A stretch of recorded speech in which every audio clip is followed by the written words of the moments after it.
अस्सलामु अलैकुम, खुदा हाफिज़। एक मरतबा फिर से आपकी खिदमत में एक ज़बरदस्त टॉपिक लेकर के हाजिर हुआ हूँ और इसको सुनने के बाद आपको पता चलेगा कि आपके जिस्म में बिल्कुल एक छोटा सा हिस्सा है कि अगर आप सेफ्टी में रखते हैं, इसको हिफाजत से रखते हैं तो हमेशा आपकी इज़्ज़त सलामत रहती है, हमेशा आपकी इज़्ज़त बिल्कुल हिफाजत में रहती है। लेकिन जैसे ही जब उसका इस्तेमाल आप बेहिसाब अगर इस्तेमाल करना शुरू कर देते हैं तो फिर आपकी इज़्ज़त खतरे में पड़ जाती है, आपका वैल्यू खराब होने लगता है। चलिए इसके डीप में जाकर के मैं आपको समझाऊँ। इससे पहले मैं कहना चाहूँगा, अगर आप मेरे चैनल पर नए हैं तो मेरे चैनल को सब्सक्राइब कर लीजिए ताकि आपकी ज़िंदगी से रिलेटेड जो भी हमारी नई वीडियो बने उसका नोटिफिकेशन सबसे पहले आप तक पहुँचे। आइए डीप में जाकर के बात करते हैं। दोस्तों, आपके पास बहुत सारे सामान हैं। आपके पास सिंपल सी बात, अगर नई चादर हो, नया बिस्तर हो तो क्या आप उसे हमेशा यूज़ करते हैं? आप उसे हमेशा यूज़ नहीं करते हैं। बल्कि अगर नई चादर हो तो आप ये कह करके उसे यूज़ नहीं करते हैं कि यार रहने दो, कभी गेस्ट आ गए या फिर कभी कुछ मेहमान लोग आ गए या फिर कभी कोई नए लोग आ गए तो उनका इकराम के लिए, उनकी इज्जत के लिए ये इस्तेमाल करूँगा घर को सजाने के लिए। या फिर इसी तरीके से आप कहीं लॉन्ग रूट में जा रहे हो, लंबे रूट में जा रहे हो, आप 4 व्हीलर से जा रहे हो या फिर अपनी छोटी बाइक से जा रहे हो तो उस वक्त आप उसका ऑयल भी चेक करते हैं, उसकी हवा भी चेक करते हैं और मुझे कहने की इजाज़त दीजिए कि आप उसका पेट्रोल भी चेक करते हैं, हर तरीके से चेक करते हैं ताकि रास्ते में आपकी गाड़ी रुके नहीं बल्कि आप सही सलामत आप पहुंच जाए। चलिए एक थोड़ा सा छोटा सा एग्जांपल और लेता हूं। आप 20,000 25,000 जो भी आप रुपया कमाते हो महीने में तो आप कुछ ना कुछ अमाउंट हिफाजत के लिए रखते हैं, सेफ्टी के लिए रखते हैं। कहीं किसी की तबीयत खराब हो गई,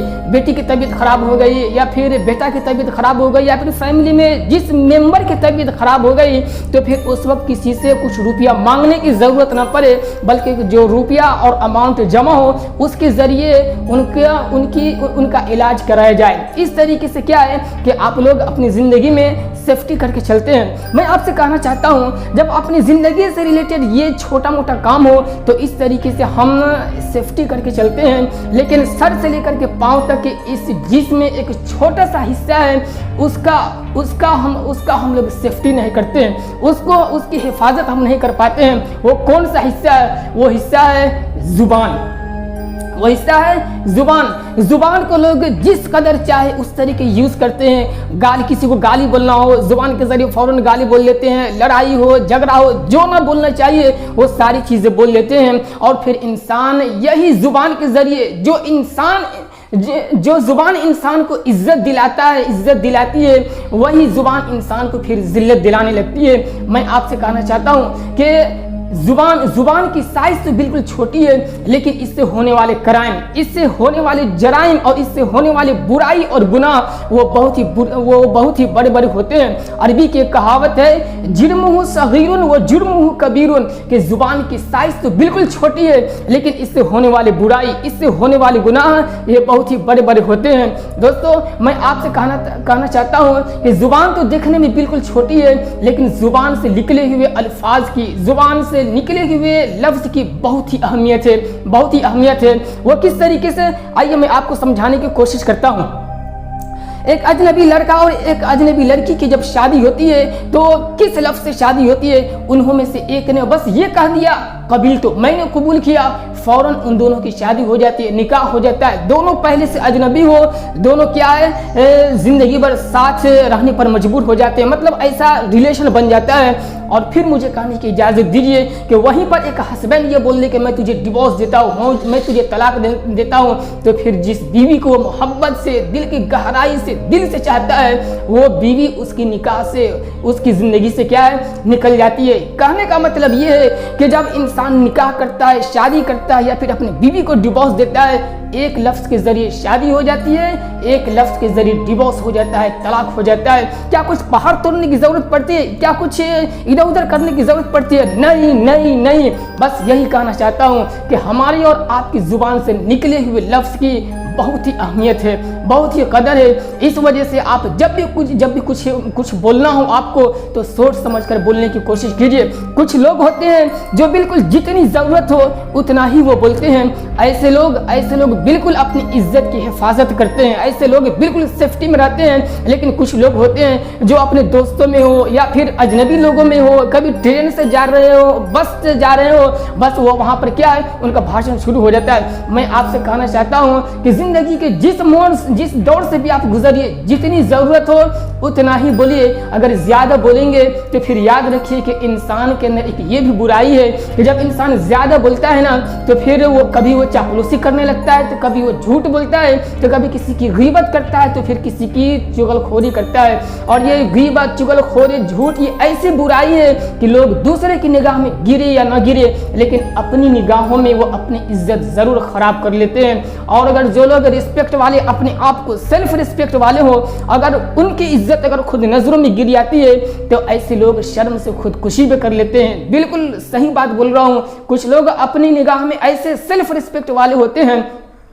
कि दूसरे की निगाह में लोग क्या बोल रहे हैं उससे कोई फर्क नहीं पड़ता है, लेकिन उन्हें जिस दिन एहसास हो जाता है कि यार मैं अपनी इज्जत अपनी निगाहों में खो चुका हूँ तो कुछ लोग सुसाइड करने पर मजबूर हो जाते हैं। दोस्त, मैं आपसे कहना चाहता हूँ इस जुबान की हिफाजत कीजिए, इस जुबान की हिफाजत कीजिए। देखिए, आपके जिस्म के अंदर हाथ है, आपके जिस्म के अंदर हाथ है, पाँव है, शरीर है, सर है, इस तरीके से छाती है, लेकिन कहीं पर सेफ्टी के लिए अलग से कुछ नहीं बनाया गया है। लेकिन खुदा ताला ने जब हमारे जिस्म में जब जुबान बनाया तो फिर देखिए ऊपर से किस तरीके से दो पर्दे को डाल दिया है। जब हम और आप बोलने की कोशिश करते हैं तो पहले होंठ खुलती है, फिर उसके बाद होंठ खुलती है, फिर उसके बाद दांत खुलता है, फिर जुबान हरकत करती है, फिर हम बोलते हैं। इससे ये पता चलता है कि दांत और होंठ के जरिए जो राउंड बनाया गया है, जो चार दीवारी बनाई गई है, इसके जरिए हमें ये सबक मिल रहा है कि लोगों, जब तुम बोलने की कोशिश करो तो जरा सोच समझ करके बोलना, क्योंकि तुम दो पर्दे को हटा करके और एक तीसरा पर्दा जो जुबान है उसके जरिए तुम बोलने की कोशिश करते हो। जरा अच्छे तरीके से बोलने की कोशिश करना, क्योंकि अगर सही तरीके से बोलोगे, सच बोलोगे तो तब तो उसमें तुम्हारी रिस्पेक्ट, तुम्हारी इज्जत और उसमें भलाई है। लेकिन जब तुम झूठ बोलना शुरू कर दो, चुगलखोरी करना शुरू कर दो, एक दूसरे की बुराई करना शुरू कर दो, तो यही जुबान जो तुम्हें इज्जत दिलाती है, यही जुबान एक दिन तुम्हें अपने ही निगाहों में जलील करके रख देगी। दोस्तों, मैं आपसे कहना चाहता हूँ कि कहने को तो ये सब क्या है, बिल्कुल छोटी छोटी बातें हैं, लेकिन इससे है ना बड़े बड़े फितने फसाद पैदा हो जाते हैं। आइए मैं एक छोटी सी स्टोरी आपको सुना करके और मैं रुखसत होता हूँ। यूपी में एक जिला है कांधला, वहाँ का वाकया है कि हिंदू और गैर मुस्लिम में ज़मीन के मामले में लड़ाई हो गई। हिंदू कह रहे थे कि ये ज़मीन मेरी है और मुस्लिम कह रहे थे कि ये ज़मीन मेरी है। इस तरीके से आपस में क्या हो गई, आपस में लड़ाई हो गई और मुसलमान वहाँ पे बोलने लगे कि अगर फैसला मेरे हक में हुआ तो मैं यहाँ पे मस्जिद बनाऊंगा। बस इतना कहना था कि जितने मुसलमान लोग बस्ती में थे सबके सब आ खड़े हुए कि हाँ अब इसकी जीत होनी चाहिए, क्योंकि अगर यहाँ पे मस्जिद बनी तो फिर हम सभी का फ़ायदा होगा। जाहिर सी बात है, जब मजहब की तरफ से इस तरीके से कुछ ना कुछ क्या हो कि डिसीजन वाला मामला हो तो लोग खड़े हो जाते। अब उधर से बेचारे गैर मुस्लिम भाई थे, वो भी पावर में खड़े हो गए और कहने लगे कि हाँ ऐसी बात है तो फिर अगर हमारे हक में भी अगर फैसला हुआ तो फिर मैं भी यहाँ पर मंदिर बनाऊंगा, फिर उनकी जानिब से भी बस्ती में जितने गैर मुस्लिम भाई थे सबके सब खड़े हो गए। अब ये केस, अब ये मुकदमा कहाँ, अब ये मुकदमा अब अदालत में पहुंची। अंग्रेजों का ज़माना था। जज कहने लगा यार ये मजहब की लड़ाई किस तरीके से फैसला किया जाए। जज मजबूर होकर कहने लगा कि ऐसा करो कि तुम दोनों फरीक मिलकर के हमें एक ऐसा आदमी बनाओ कि जिसकी बात तुम दोनों मान सको। उसमें से गैर मुस्लिम लोग कहने लगे कि हाँ मेरी निगाह में एक बंदा है, एक बुजुर्ग साहब हैं, एक आलिम साहब है, फला बस्ती में रहते, उन्हें बुलाइए। अगर उन्होंने कह दिया कि ये ज़मीन मुसलमानों की है तो बिल्कुल हम खुश दिली से देने के लिए तैयार हैं, और अगर उन्होंने ये कह दिया कि ये ज़मीन मेरी है तो फिर मुझे ज़मीन देनी पड़ेगी।